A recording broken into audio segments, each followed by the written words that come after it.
तो जैसा कि दोस्तों आपको बता दें कि भोजपुरी एक्टर यानी कि बहुत ही बड़ी एक्टर का रेप कर दिया गया है, जो कि अभी वो फ़िलहाल हॉस्पिटल में बंद है। और खेसारी लाल यादव ने इस पे सुनते ही अपने आँख से आंसू गिराने लगे हैं और फूट-फूट कर रोने लगे हैं। दोस्तों आपको बता दें कि भोजपुरी की बहुत ही बड़ी एक्टर यानी कि गुरुग्राम, हरियाणा के गुरुग्राम में उसको रेप कर दिया गया है और फ़िलहाल वो हॉस्पिटल में है।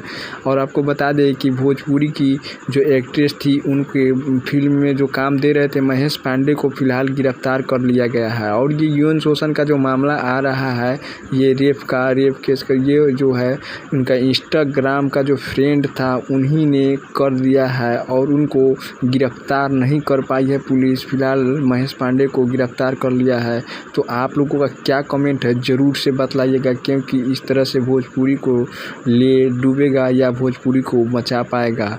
हालांकि खेसारी लाल यादव ने बहुत ही भड़कते हुए, रोते हुए उस पे सवाल उठाते हुए बोले कि इस तरह से होगा तो भोजपुरी का नाम नीचे ही गिर जाएगा, क्योंकि कोई भी भोजपुरी एक्टर को कुछ भी बोल देता है।